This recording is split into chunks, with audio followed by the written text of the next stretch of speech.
Hello and welcome back to another video on the rest of the way and to another edition of Raw out of 10. It's a big episode of Monday Night Raw this week because it's a go home before Elimination Chamber, and obviously we've got the Cody, Sami Zayn stuff on the show this week, and yeah, plenty more, lots going on in the women's division as well. So let's kick off with that as Becky Lynch starts the show this week and demanded she be added to the Chamber match. Bayley came out and protested the idea before Bianca joined, and the three argued before Adam Pearce booked them in a triple threat match, and if either of them won, they would be added to the Chamber match. Good idea to start Raw. Does seem a bit stupid they're not in the Chamber match, but I guess they have separate plans for them at WrestleMania. Don't want to lose. But yeah, obviously we'll find out if one of them got added into the Chamber match later on. Spoiler out, they probably didn't. But there we go. Good start to Raw. Continuing the Becky Bayley feud. I wonder if we're going to get a blow off of that at WrestleMania. And Bianca, kind of there too as well. Nice touch. Just hints at future direction possibly. But anyways, the first match of the show was Street Profits versus Judgment Day. Priest and Dawkins kicked off the match, and Balor was tagged in early with the Judgment Day in control. Back after a break, Ford got a counter and hit a crossbody before Dawkins took out Finn Balor.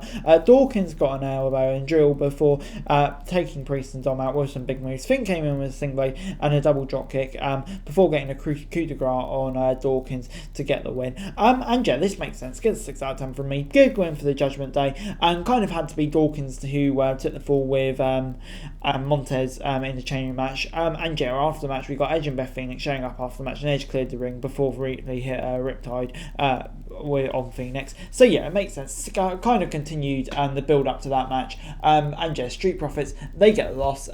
But yeah, I think it was kind of more about the Judgment Day this segment. So 6 out of 10. Brock Lesnar and Bobby Lashley were out next for the Chamber contract sign, and the latter brought security with him while refusing to head to the ring. Brock called him over to the ring, and the crowd chanted "Bobby's scared" before Lesnar threatened to beat him down. Brock went after security, but Lashley came in with a spear and took him out. Lashley then signed a contract and tossed it at Brock before heading out. And yeah, this was a really, really good segment. Made Bobby look really, really strong. Brock Lesnar, when he gets taken down, he kind of really does put over the opponent. And yeah, good contract signing, straight to the point, relatively short, and yeah, to be honest, we've seen enough contract signings, so that's all we need to get really. So yeah, I'd say it did a solid job. But it was then time for Piper Niven versus Mia Yim on Monday Night Raw. Mia Yim got some strikes in early, but Piper came in with a massive crossbody and almost got the win. Yim got to an DDT before Piper came back with senton and blocked the defeat. Piper got the Loch Ness Slam and picked up the W. And yeah, this gets a 5 out of 10 unfortunately from me. I mean, it's all to build these two up, even though they're not in the Chamber match. So yeah, to be honest, I just didn't really feel anything for this. Shame to see Mia Yim get lost, but yeah, at the same time, Piper Niven getting such a dominant win, I think it's what you want to see. Because she definitely does deserve a main roster push. But yeah, still, like I said, this didn't really do much for me. So 5 out of 10. But anyway, Sami Zayn was out next and called Cody Rhodes out to the ring. Rhodes came out and Sami asked if he thought Zayn could beat Roman Reigns. Cody said it was more important what Sami believed than anybody else. Sami said he believed he could beat Roman, but then added he wasn't sure if he could put it out. Rhodes pointed out that there was cracks in the bloodline for the first time. Sami was responsible for that. He told Sami to finish the story and that he would meet him rather at WrestleMania before the segment was over. And yeah, this was just brilliant. The two most over superstars in the company right now by a country mile, putting on an absolutely incredible promo. Sami Zayn self-doubt, Cody Rhodes as well in here. It's all just dangling so beautifully, all of these storylines intertwining perfectly, and I'm so intrigued to see what's going to happen at Elimination Chamber and beyond. But anyway, Nikki Cross was backstage and told Carmella she was busy playing hide and seek with her new friends. Candice LeRae came in to talk to her, but Cross laughed hysterically and walked off. And yeah, kind of intrigued to see the direction this goes in, to be honest. But anyway, Baron Corbin was backstage and said he was better without JBL. Corbin said he was the last person to beat Roman Reigns and Sami Zayn, and Cody Rhodes didn't have a chance. Cody showed up behind Corbin while he was trash talking Rhodes' family and attacked him, and that led to the match. Rhodes dragged Corbin out to ringside and the referee came out before he headed for a match. Corbin was sent outside early on before Cody hit a big dive. Corbin was sent into sussex before Cody got the crossroads in the ring and picked up the victory. And yeah, it gets 6 out of 10 from me. I mean, I didn't feel much for this, to be honest. Simple Cody win. We all knew it was going to happen. There's no doubt in it. We heard that WWE kind of seems to have given up on Corbin, which is a shame. But yeah, Cody, just a simple win for him to build his momentum up more and more. Next up on Monday Night Raw was Liv Morgan, Natalya and Raquel Rodriguez v Asuka, Carmella and Nikki Cross. Raquel kicks things off with Cross before Natalya and Carmella were tagged in early on. Liv Morgan and her team ejected Asuka, Carmella and Cross from the ring before he headed for a break. Carmella and then Asuka managed to get back in control in the ring and took out Team Liv. Asuka suddenly attacked Cross and Carmella took them out before locking a submission move on Morgan and making her tap. And yeah, I mean, this gets a 5 out of 10 from me.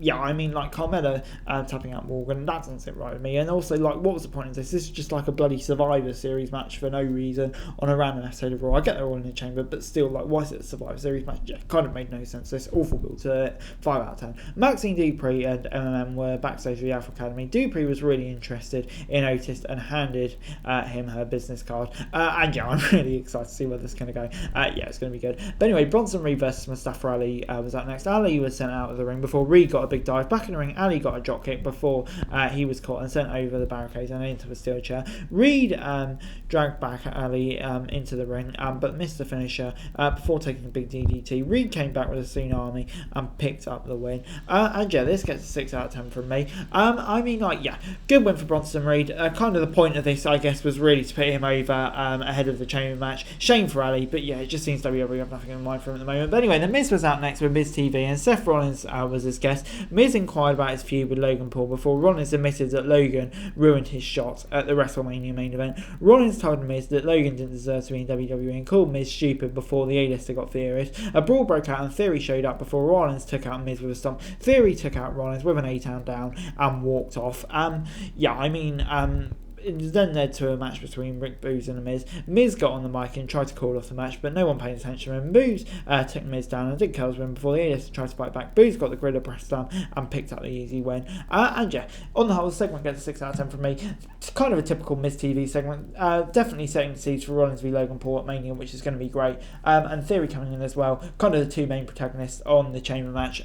So yeah, that was good stuff. And Boogs continues beating The Miz. So yeah, gets a 6 out of 10 from me. Kind of covered all angles in this thing, and yeah, all kind of intertwined alright, I suppose. So yeah, I'll get 6 out of 10. It was then main event time as Bianca Belair took on Bayley and Becky Lynch. Bayley sent Bianca into the ring post and sent Becky into the barricades outside before getting near 4 in the ring. Lynch got near 4 off a leg drop before Damage Control showed up during a break and beat Bianca and Becky up at ringside.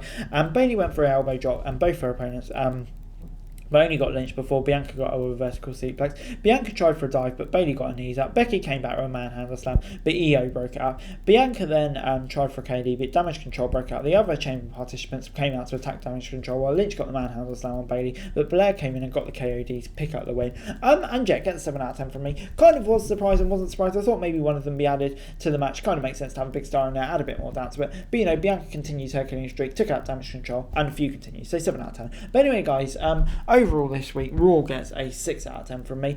Yeah, I thought it was a funny episode of Raw this week. Cody and Sammy was really good. Some of the matches in the booking I'm not totally sold on, but you know, on the whole, it wasn't a bad episode of Raw. The main event was really, really fun. Of course, it would be with those three in a triple threat match. So yeah, on the whole, I thought it would be, it was a solid episode of Raw, 6 out of 10. But anyway, guys, that's the video. Thanks so much for watching. Remember to like, share, subscribe, and what's going down below. Follow the show for daily F1 news and subscribe to the channel. That'd be greatly appreciated. Thanks very much for watching. Peace.